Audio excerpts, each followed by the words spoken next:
लवणता का मुख्य स्रोत भूमि है, जबकि ये नदियाँ लवणता को सागर तक पहुँचाने का वाले कारकों में प्रमुख है। अरब सागर के पानी का औसत खारापन कितना है? तो 35 पीपीटी होता है। ठीक है, 35 पीपीटी होगा। इसकी व्याख्या को जानते हैं। हिंद महासागर में 0 से 10 डिग्री अक्षांशों के मध्य 35.14% लवणता पाई जाती है, परंतु बंगाल की खाड़ी में ये घटकर 30% हो जाती है। कितनी हो जाती है? ये घट करके 5% कम हो जाती है, 30% के आसपास रहती है। उसके बाद देखें तो ये चीज़ें हैं।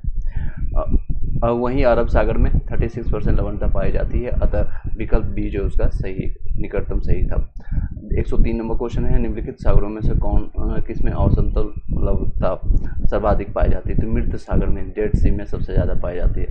जो प्रश्न दिया है उसके अनुसार दिया गया है, और सर्वाधिक लवणता 238% होता है मृत सागर में। तुर्की के वॉन झील में 330% होती है, जो कि इसमें ऑप्शंस में नहीं दिया गया। काला सागर, पीला सागर, भूमध्य सागर, मृत सागर, उसके अनुसार ये मृत सागर सबसे ज़्यादा होगा। और तुर्की के बॉन्स झील में 330% लवणता होता है। आप नॉलेज में रख लीजिएगा, अगर ये ऑप्शन में होता है तो इसको आप फर्स्ट में मानिएगा। लवणता के और ग्रेट सॉल्ट लेक के आपका यूएसए में 220% होगा लवणता पाई जाती है। नेक्स्ट, गारगेसो सागर एक हिस्सा है, ये उत्तरी अटलांटिक महासागर का, कल ऑलरेडी मैंने बताया था। गारगेसो सागर उत्तरी अटलांटिक महासागर में स्थित एक जलीय क्षेत्र है। इस क्षेत्र में गारगेसो नाम की वनस्पति सीवीड बहुतायत मात्रा में यानी बहुत ज़्यादा मात्रा में पाई जाती है, जिसका कारण इसका नाम गारगेसो यानी सारगेसो सागर पड़ा है। नेक्स्ट अब चलते हैं, ये क्वेश्चन 105 नंबर क्वेश्चन है, दक्षिण अमेरिका की सबसे बड़ी नदी कौन सी है? ऑप्शन है नील है, अमेजन है, मिसिसिपी है, गंगा है। तो गंगा तो आपका इंडिया में, ये ऑलरेडी छट जाएगा, एलिमिनेट भी कर सकते हैं, नील इसमें नहीं पाई जाती है। तो सबसे बड़ी आपके दक्षिण अमेरिका की अमेजन है। अमेजन दक्षिण अमेरिका की सबसे लंबी और अपवाह क्षेत्र की दृष्टि से संसार की सबसे बड़ी नदी है। नेक्स्ट क्वेश्चन पर चलते हैं, 106 नंबर, निम्न नदियों और उन शहरों का मेल मिलाइए जिनमें से होकर के ये नदियाँ बह रही है, और नीचे दिए गए पुट की सहायता से ये सही उत्तर का चयन करना है। शहर है और नदी देख सकते हैं, रॉटरडैम है, सीन है, पेरिस है, पोटोमैक है। इसका सही और व्याख्या देख लेते हैं। इस तरह से देख सकते हैं, सीधे व्याख्या पर चलते हैं ताकि आपको याद रह सके। दी गई नदियों और उससे संबंधित जितने भी है, रॉटरडैम है, राइन की नदी है।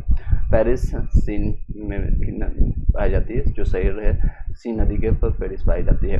बुडापेस्ट है, डेन्यूब के, वाशिंगटन है, पोटोमैक्स में। फिर से इसको रिपीट कर देते हैं, रॉटरडैम है राइन नदी पर, रो से रॉटरडैम, रो से राइन। पेरिस है सीन नदी के, बुडापेस्ट है डेन्यूब के, और वाशिंगटन है पोटोमैक्स के। नेक्स्ट है, हिंद महासागर और लाल सागर को कौन सी जल संधि जोड़ती है? तो बाब अल मंदेब जोड़ती है। हिंद महासागर अरब की खाड़ी और लाल सागर को बाब अल मंदेब जल संधि जोड़ती है। अन्य विकल्प जो है इस प्रकार दे सकते हैं, हॉर्मुज जल संधि जो है संधि जो है फारस की खाड़ी और ओमान की खाड़ी को जोड़ता है। और बोस्पोरस जल संधि है कि आपका काला सागर और मरमरा सागर को जोड़ती है। मलक्का जल संधि जो है अंडमान सागर और दक्षिण चीन सागर को जोड़ती है। तो ये सारे याद रखिएगा। जिसे हिंद सागर और लाल सागर को कौन जोड़ती है? तो बाल मलदेव सागर है। बाकी हॉर्मुज के बारे में बताया मैंने, बोस्पोरस के बारे में, मलक्का के बारे में बताया। चलिए 2011 का क्वेश्चन था ये भी देखिए, सम्मिलित करना है इसमें आपका। सीधे आंसर पर चलते हैं। जैसे सबसे अधिक गर्म है, सबसे अधिक ठंडा है, सबसे अधिक वर्षा है, सबसे सूखा कहाँ पर है, तो आप इसमें से आप लगा सकते हैं। सबसे अधिक ठंडा आपका कहाँ पाएगा, सबसे अधिक वर्षा आपका कहाँ पर पाई जाती है? चेरापूंजी में, मानेसर में पाया जाता है। सबसे ज़्यादा सूखा कहाँ पाई जाती है? इसी अनुसार आप एलिमिनेट करके लगा सकते हैं। ए बी सी यानी सी का थर्ड आएगा, सी का थर्ड यहाँ से देख सकते हैं। तो आपका यहाँ से भी आंसर आप लगा सकते हैं। कोई भी 1 2 3 याद रहेगा तो वहाँ से भी आप आंसर लगा सकते हैं। सर्वाधिक जो प्रश्न के अनुसार जो दिए गए हैं, अत्यधिक गर्म वाला है सहारा मरुस्थल में सबसे ज़्यादा गर्मी पाई जाती है। अत्यधिक ठंडा है अंटार्कटिक महासागर में, अंटार्कटिक में। अत्यधिक वर्षा चेरापूंजी में, जैसा कि मैंने बताया। और सबसे अधिक सूखा चिली में पाई जाती है। याद रखिएगा ये सारी चीज़ों को। फिर से बता देते हैं, अत्यधिक गर्म है सहारा मरुस्थल। जहाँ मरुस्थल या बालू शहर है, जैसे कि इंडिया में ही सबसे ज़्यादा अभी गर्मी कहाँ पड़ रही है? तो राजस्थान में देखने को मिल रहा है, राजस्थान में। ये मरुस्थल भूमि के होने के कारण, तो जहाँ वन नहीं रहेगा, जहाँ पर आपको वृक्ष नहीं रहेंगे, पेड़ नहीं रहेंगे, वहाँ पर गर्मी होगा ही होगा मरुस्थल में।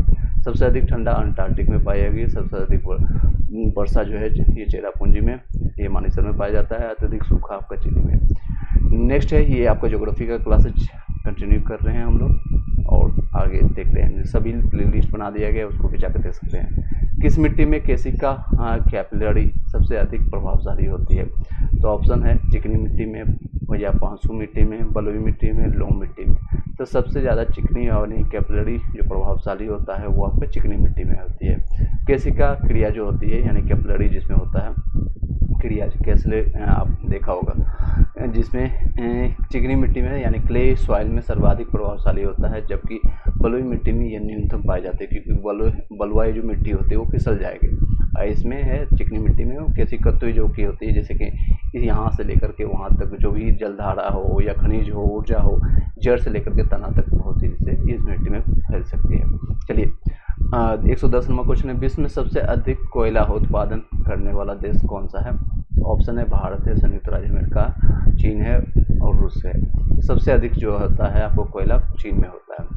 वर्ल्ड मिनरल प्रोडक्शन 2017 है और से 21 के अनुसार 2021 में चीन कोयला उत्पादन की दृष्टि में प्रथम स्थान पर है। नेक्स्ट क्वेश्चन है 111 नंबर क्वेश्चन, 111 निम्न में से कुल गाड़ी कौन सी क्रिया संपन्न होती है?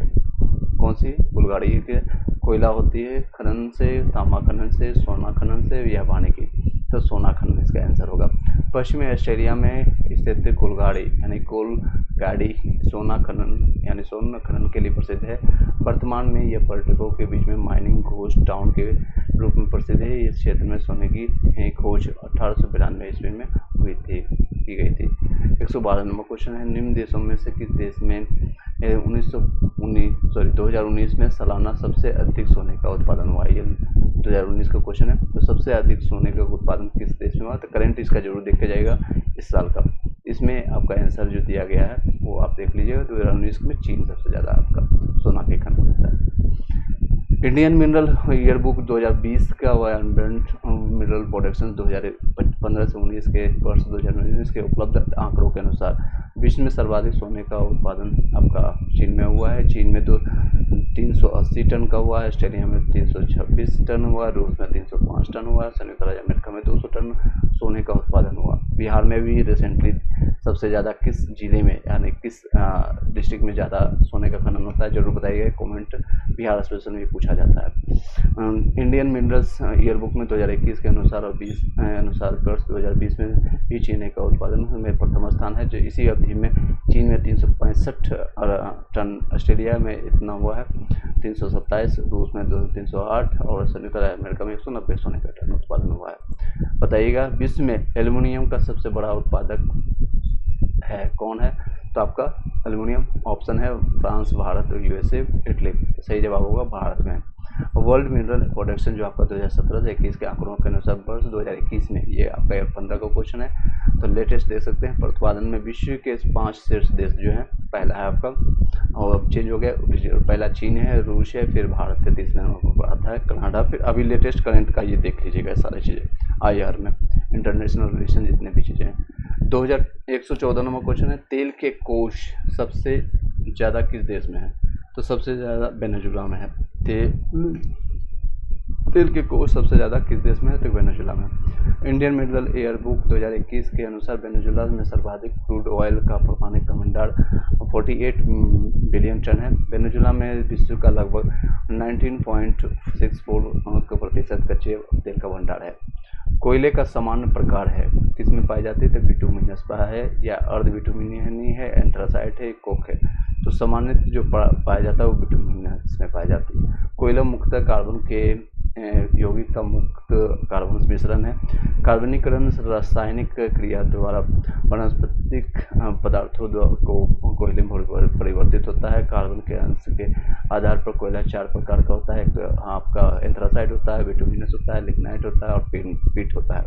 उपयुक्त चारों प्रकार के कोयले में बिटुमिनस जो होता है सामान्य किस्म का कोयला माना जाता है। याद रखिएगा, सामान्य किस्म का कोयला इसमें पूछा जा सकता है।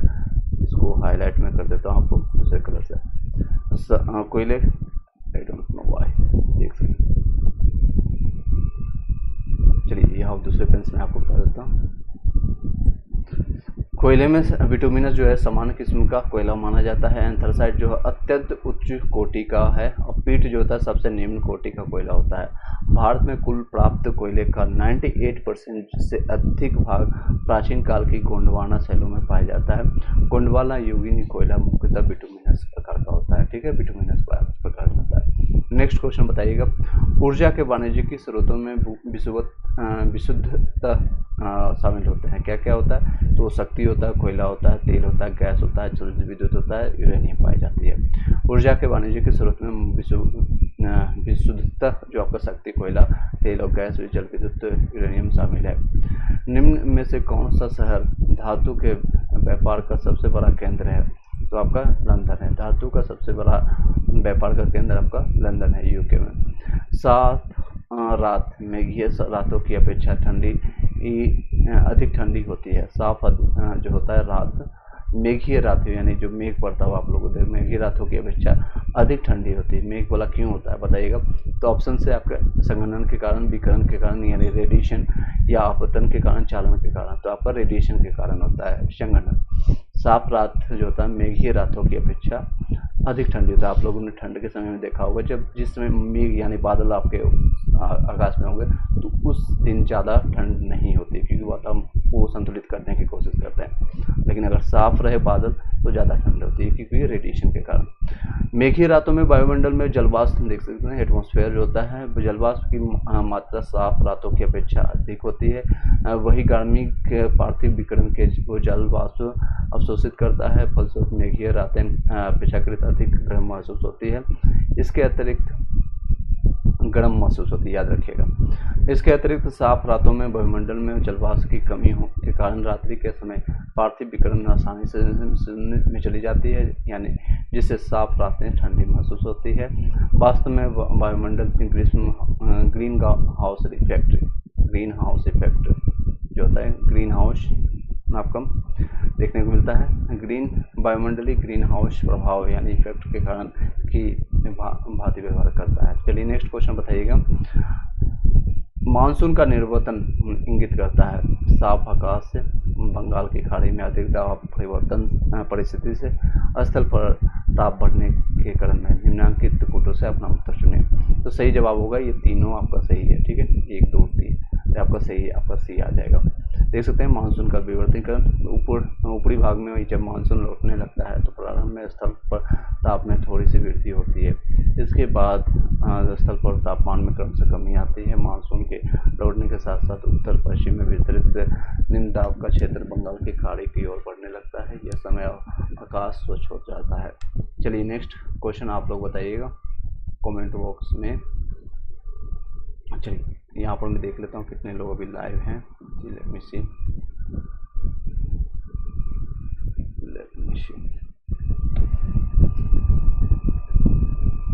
सॉरी,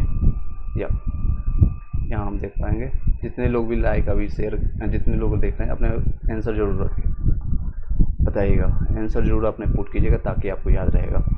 निम्नलिखित में से किस युग्म का मिलान सही है? तो ऑप्शंस आपके सही देख सकते हैं। भूमध्य सागरीय क्षेत्र है, गर्मी की वर्षा होता है। भूमध्य रेखीय क्षेत्र होता है, गरज के साथ वर्षा। मध्याह्न में मानसूनी क्षेत्र होता है, पूरे साल भारी वर्षा से। मरुस्थलीय क्षेत्र होता है, जाड़े की वर्षा से।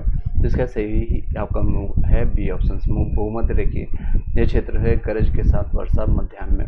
भूमध्य सागरीय जो होता है जलवायु में प्रवेश की अधिकांश वर्षा शीतकाल में प्राप्त होती है। भूमध्य रेखीय क्षेत्रों में दोपहर पश्चात गरज के साथ संवहनीय वर्षा होती है और यह लगभग वर्ष भर होती रहती है। मानसूनी क्षेत्रों की अधिकांश वर्षा ग्रीष्म काल में मानसूनी हवाओं से प्राप्त होती है। मरुस्थलीय क्षेत्रों में वर्षा या तो नगण्य होती है या अनिश्चित होती है। ये सही विकल्प आपका बी होगा। नेक्स्ट क्वेश्चन बताइएगा, निम्न में से किस क्षेत्र में भूमध्य सागरीय जलवायु प्रचलित नहीं है? तो ऑप्शन जरूर ध्यान दीजिएगा नहीं के लिए बारे में। मध्य चिली है, केप टाउन है, एडिलेड है, आपका पंपाज है।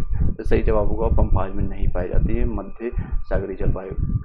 ऑप्शन देखिए, इसका व्याख्या देखिए डिस्क्रिप्शन। मध्य चिली जो केप टाउन है दक्षिण अफ्रीका में और एडिलेड है ऑस्ट्रेलिया में, भूमध्य सागरीय जलवायु कोपेन के अनुसार CSA और CSB पाई जाती है, जबकि पंपाज क्षेत्र उष्ण जलवायु में का क्षेत्र है। नेक्स्ट बताइएगा, अफ्रीका की मूलभूत जनजाति पिग्मी किस नदी घाटी में पाई जाती है? तो ऑप्शन आपका है नाइजर, कांगो, नील या जाम्बेजी। तो आंसर होगा कांगो। पिग्मी जो जनजाति होता है, पिग्मी ट्राइब विषुवतीय रेखा अफ्रीका के कांगो बेसिन के वर्षा वनों में रहने वाली जनजाति है। ये मुख्यतः शिकारी एवं संग्राहक जनजाति है। पिग्मी जनजाति का निवास पेड़ों पर बनाई गई झोपड़ी में होती है, जिन्हें मोंगुलस कहा जाता है। क्या कहते हैं उसको? मोंगुलस कहते हैं। पेड़ों पर ही झोपड़ी, मान लीजिए आपका पेड़ है, इसी में आपको ये झोपड़ी बना करके रखते हैं। ठीक है, इस तरह से पिग्मीस निवासी होते हैं, अभी मैंने बताया है, सेम चीज़ें अफ्रीका के हैं। नेक्स्ट है एस्मिको।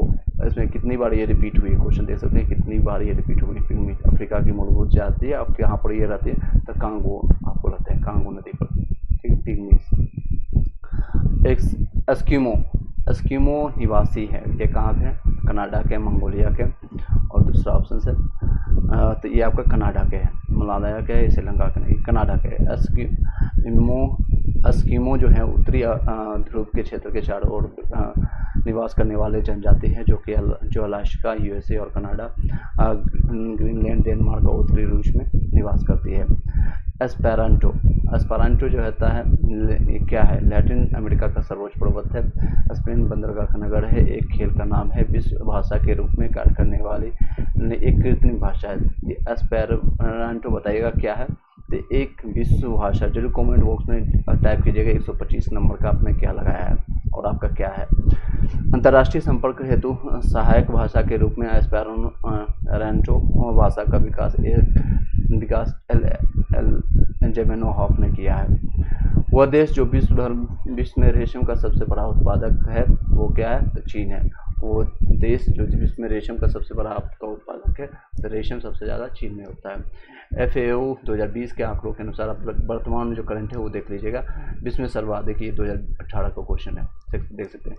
तो दूसरे स्थान पर भारत है, पहले नंबर चीन है आपका रेशम के उत्पादन में। इंटरनेशनल सेरिकल्चर कमीशन के अनुसार वर्ष 2021 में वैश्विक रेशम उत्पादन में प्रथम स्थान पर चीन है, दूसरे उसके बाद भारत है। चलिए बताइएगा नेक्स्ट क्वेश्चन। शहतूश जो विश्व का सबसे सुंदर और गर्म और हल्का ऊन माना जाता है, वो कहाँ पैदा हुआ है? तो आपका चीन में हुआ है। शहतूश जो है ये एक विशेष प्रकार का गर्म ऊनी शॉल है, जो तिब्बती एंटीलोप और अथवा चीड़ू के बालों से तैयार किया जाता है। चीड़ू का निवास मूलतः चीनी स्वायत्त क्षेत्र तिब्बत में मिलता है। नेक्स्ट क्वेश्चन पर चलते हैं। निम्न में से कौन सा देश विश्व का सबसे अधिक केसर उत्पादन करने वाला देश है? तो केसर सबसे ज़्यादा आपका ईरान में होता है। ऐसे इंडिया में अगर आप केसर का सबसे कहाँ पर होता है तो जरूर बताइएगा कमेंट बॉक्स में। वो आपका होता है यहाँ पर J&K, Jammu and Kashmir. FAO के अनुसार विश्व में ईरान जो है सर्वाधिक केसर का उत्पादन करता है। भारत में केसर का सर्वाधिक उत्पादक संघ जो आपको मैंने बताया जम्मू एंड कश्मीर, देख सकते हैं। यहाँ के किश्तवाड़ यानी किश्तवाड़ जिला, पामपोर और पुलवामा जिला प्रमुख केसर के उत्पादक क्षेत्र है। केसर को लाल सोना यानी रेड गोल्ड के नाम से भी जाना जाता है। पत्थर के कोयले के भंडार में कौन देश संसार में अग्रणी है? पत्थर के कोयले, तो पत्थर के जो कोयले हैं चीन में आपको पाए जाते हैं। प्रश्न काल जो पूछा गया था 95 में, बहुत पुराना क्वेश्चन है, शायद आपका उसमें जन्म भी नहीं हुआ या हो भी गया होगा।